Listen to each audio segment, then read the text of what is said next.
UPSC जिहाद, जिसको लेकर काफी बवाल हुआ। पहले 100 पर बैन लगाने की मांग की गई, लेकिन कल वो 100 हुआ। आज इसी मुद्दे पर बिंदास बातचीत करेंगे। सर, सबसे पहले तो धन्यवाद, आपने कीमती वक्त हमें दिया। तो सर, जैसे कि आपने मुद्दा उठाया है, मेरा पहला सवाल ये है कि आपके दिमाग में कैसे आया कि इस मुद्दे को उठाना चाहिए, और यूपीएससी जिहाद है क्या? देखिए, किसी भी देश को गुलाम करना है, कब्जा करना है, तो उसके तंत्र में घुसना पड़ता है। ये दुनिया भर में होता रहा है। कई देश ऐसे कब्जे में गए, वहाँ के देश गुलाम हो गए। हिंदुस्तान में ईस्ट इंडिया कंपनी आई थी, उन्होंने भी सारा तंत्र अपना बनाया और अपने लोग बिठाए। इस वक्त ऐसे तमाम वीडियो आपको सोशल मीडिया पर मिलेंगे जो कहते हैं कि मुसलमानों, ब्यूरोक्रेसी पे कब्जा करो। मैंने अपने शो में सब दिखाए हैं।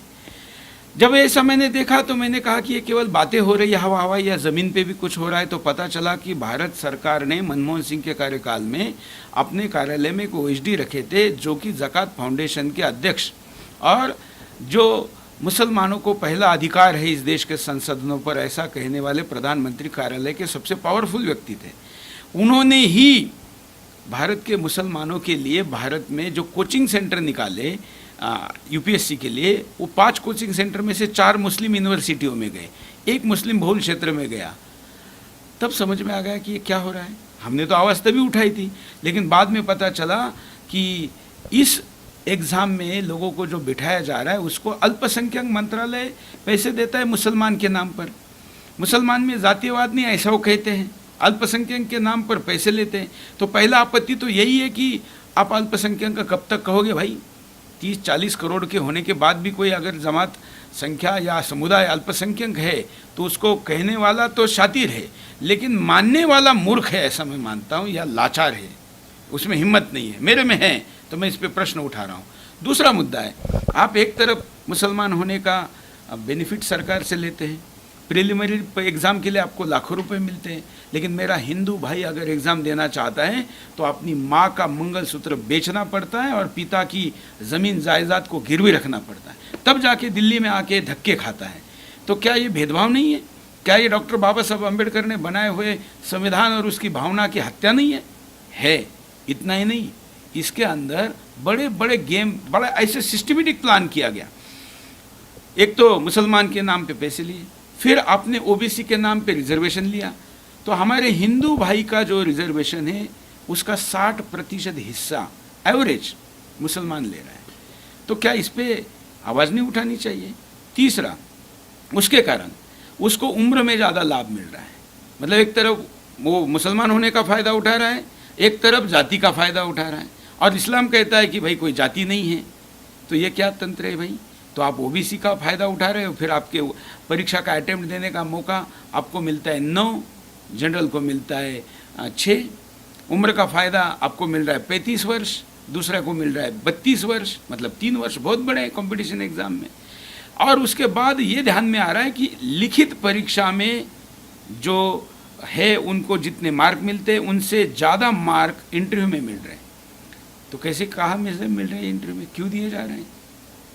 फिर सबसे खतरनाक मुद्दा, परीक्षा का पेपर लिखने वाला मुसलमान, परीक्षा का पेपर देने वाला मुसलमान और परीक्षा का पेपर चेक करने वाला मुसलमान, ये चयन उर्दू भाषा के कारण सेट हो रही है। तो भाई ज़्यादा मार्क्स मिल रहे हैं, और कितने ज़्यादा मिल रहे हैं? तो भारत के इस देश में उर्दू के इतने ज़्यादा लोग ना होते हुए भी जितने स्टूडेंट यूपीएससी में बैठ रहे हैं उनमें सबसे ज़्यादा, और कई जगह तो 2 से 3 गुना ज़्यादा पासिंग का परसेंटेज उर्दू का ज़्यादा है, हिंदी इंग्लिश का नहीं है। लोग तो ऐसा मानते हैं कि इंग्लिश पढ़ने वाला बहुत होशियार होता है, लेकिन उर्दू पढ़ने वाला कहाँ से होशियार हो गया भाई? अच्छा, अगर होशियार हो गया, यूपीएससी में आपने 140% की ग्रोथ है, 140%, तो आपकी डॉक्टर में क्यों नहीं है, इंजीनियर में क्यों नहीं है, आईएम में क्यों नहीं है, बाकी जगह पर क्यों ग्रोथ नहीं है? तो ये ग्रोथ इसी जगह पर क्यों हो रही है? क्योंकि आपने पूरा तंत्र विकसित किया है। और वो तंत्र कितना खतरनाक है, खुद वो कहते हैं कि एक पुलिस स्टेशन में अगर एक मुसलमान आ जाता है तो उसका नूर बदल जाता है। सोचो कि जिलाधिकारी होगा तो क्या होगा, एसएसपी होगा तो क्या होगा। ये सब उनके वीडियो हैं। अच्छा सर, आपने देखा होगा हर कोई चाहता है कि कोई भी काम हो तो उसमें पारदर्शिता हो, लेकिन जो यूपीएससी है वो पर्दे के पीछे रहकर काम कर रहा है। ऐसे में सर क्या सोल्यूशन है कि पारदर्शिता हो जाए? देखिए, हमारे देश के प्रधानमंत्री बहुत पारदर्शिता के पक्षधर हैं और हमारी सरकार सालाना करोड़ों रुपए सूचना के अधिकार पर खर्च करती है, लेकिन उस सूचना के अधिकार में यूपीएससी नहीं आता है। चलो किसी कारण से नहीं आता, थोड़ी देर के लिए मान ले, लेकिन आप किसी के मार्क्स बढ़ा रहे हो, किसी के मार्क्स घटा रहे हो, इसको स्केलिंग कहते हो। ये स्केलिंग का फॉर्मूला क्या है, ये आप देश के सर्वोच्च न्यायालय को नहीं बता रहे।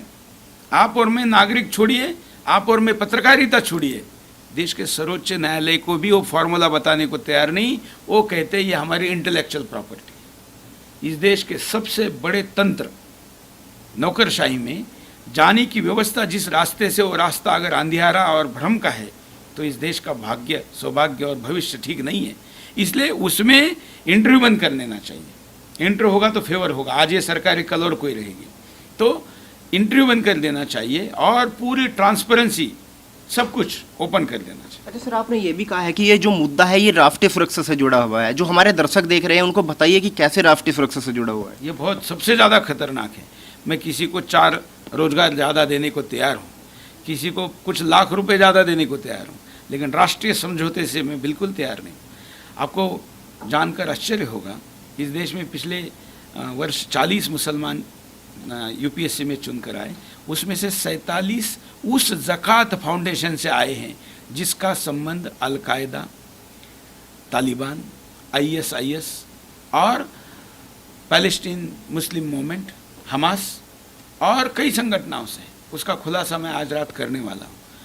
ये सारे प्रश्न होते हुए भी आप उत्तर देने को आ नहीं रहे और आप अपने वेबसाइट पर खुलासा छाप रहे। यूके में हमारे एम्बेसी पर जिन्होंने हमला किया उनसे आर्थिक संबंध जिस मदीना ट्रस्ट के हैं उसके साथ ज़कात फाउंडेशन है। तो आप मुझे बताइए, ये राष्ट्रीय सुरक्षा का मुद्दा नहीं है क्या? और पैन इस्लामिक दुनिया भर के मुस्लिम संगठनों का जो मुस्लिम एड है या पैन इस्लामिक का जो ऑर्गेनाइजेशन है, वो अगर इस ट्रस्ट के साथ जुड़ा है तो यह आदमी कल क्या करेगा? परिणाम आपने देखा।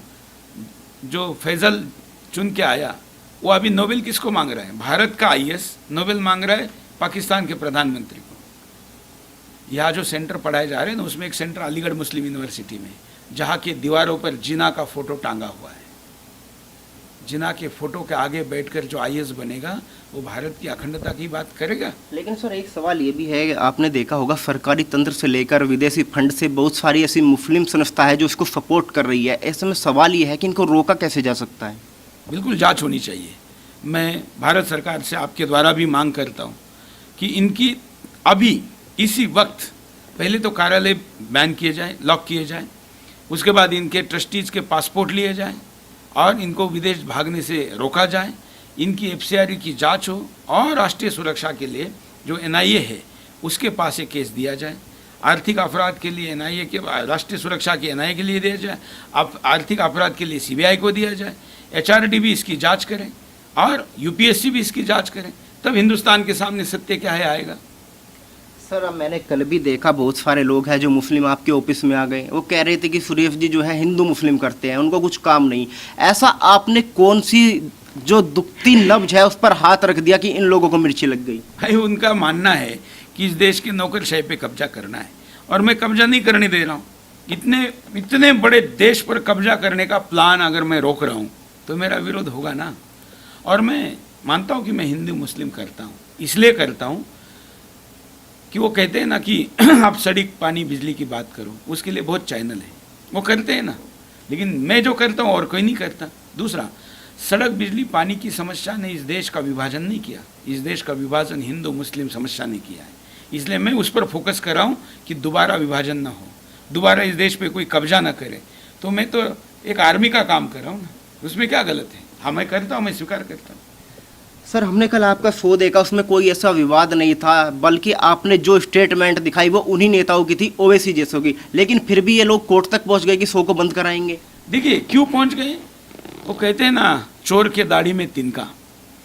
इनके ध्यान में आ गया कि अरे इसने तो ऐसा मुद्दा उठाया है, और सुरेश चौहान के जो मुद्दा उठाता है वो मुद्दा अंजाम तक जाता है। आप जानते हैं, इनको पता है कि अब जनसंख्या कानून में आने वाला है तो संसद में बच्चे पैदा करके घुसने का रास्ता बंद हो जाएगा, इधर में भी रास्ता बंद हो जाएगा, तो फिर आने वाले दिनों में कैसे कब्जा करेंगे? इसलिए मेरा विरोध शो आने के पहले हुआ।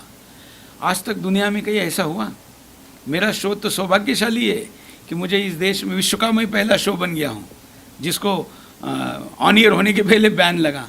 मैं सावरकर भक्त हूँ और सावरकर जी का पुस्तक है भारत का पहला स्वतंत्रता समर 1857, उसके ऊपर छपने के पहले बैन लगा था।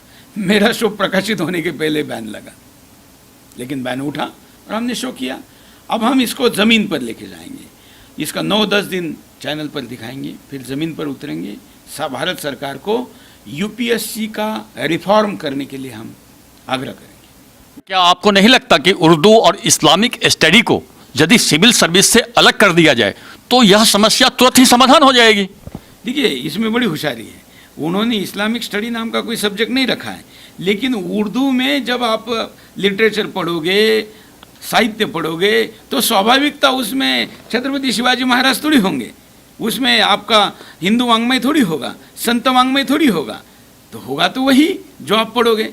बड़ी चौंकाने वाली बात है, उसमें हिस्ट्री पढ़ाई जाती है और उस हिस्ट्री में उस खिलजी को क्रांतिकारी कहा गया है जिस खिलजी ने माँ पद्मावती पर बुरी नज़र डाली थी और हजारों महिलाओं ने अपने प्राणों की आहुति दी थी सती जाकर।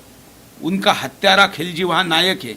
आपको पता है यूपीएससी की हिस्ट्री में जो खिलजी नायक है ना, उसकी क्रांति क्या है सबसे बड़ी? उन्होंने इस देश में लोंडागिरी, लड़के से लड़के ने संबंध रखने को अधिकृत करके उनके रेट तय कर दिए गए थे। ऐसा आदमी अगर सिखाया जा रहा है तो आप कौन सा हिंदुस्तान बनाना चाह रहे हैं? शायद पहले तो मनमोहन सिंह की सरकार थी, उसको जाने दीजिए।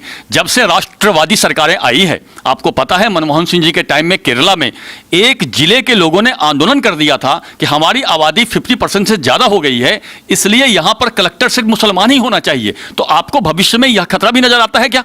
इतना ही नहीं, उन्होंने अपना झंडा बनाया, उन्होंने अपना गीत बनाया और उन्होंने अपना एजेंडा भी बनाया। जिस जिले की आप बात कर रहे हैं, खतरा नजर नहीं आ रहा है, खतरा दिख रहा है मुझे। खतरा आ चुका है। इस कैंसर का गैंग्रीन शरीर के बड़े हिस्से में पहुंच चुका है। अब दो प्रकार के लोग होते हैं। कुछ लोगों को थोड़ा दूर का दिखता है, तो जिसको नहीं दिखता ना उसको लगता है कि ये झूठ बोल रहा है, या कई लोगों को दिखने के बाद भी दम नहीं होता, मर्दनगी नहीं होती, तो जो मर्द नहीं है वो छुपने का बहाना ढूंढता है और फिर कहता है कि दिख नहीं रहा है। शुतुरमुर्ग होके नहीं चलेगा।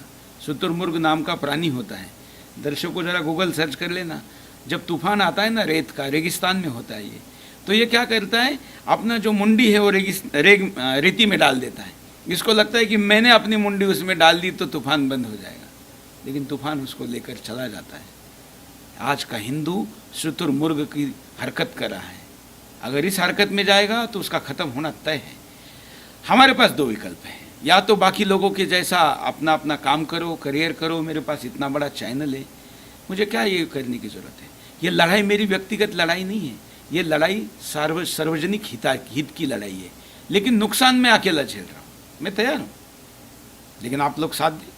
नहीं, आपको कैसे लगता है, जैसे कि ओवैसी जैसे लोग बोलते हैं कि मैं बाय चॉइस इंडियन हूं, जबकि यह साबित हो चुका है कि आज़ादी से पहले जब सर्वेक्षण हुआ था, जनमत संग्रह हुआ था, तो 90-95% मुसलमानों ने पाकिस्तान के पक्ष में वोट दिया था और यहां से सिर्फ 10% ही मुसलमान गए। तो वैसे मुसलमान जिन्होंने कि पाकिस्तान के पक्ष में वोट दिया था वो तो ऑलरेडी हिंदुस्तान में रह गए। फिर ओवैसी जैसे आदमी बाय चॉइस का नाम क्यों लेते हैं? क्या हिंदू को आंखों में धूल झोंकने की प्रक्रिया नहीं है? देखिए, वो तो धूल झोंक ही रहे हैं, ये तो उनका मेन काम है। हमें क्यों नहीं दिखाई दे रहा है कि वो धूल झोंक रहे हैं? ये मुद्दा है भाई। वो तो अपना काम कर रहे हैं ना, वो तो आपने धार्मिक कहिए, उसको सामाजिक कहिए, आपको जो नाम देना है दीजिए, उसको राजनीतिक कहिए। ओवैसी जो कर रहा है ये राजनीति नहीं है, अराष्ट्रनीति है, ठीक है ना? इसलिए हमें तो राजनीति नहीं, राष्ट्रनीति करनी है। धन्यवाद सर। ये थे हमारे साथ सुरेश चौहान जी, हिंदू हृदय सम्राट। हम इनका तहे दिल से स्वागत करते हैं, अभिनंदन करते हैं। नमस्कार। नमस्कार।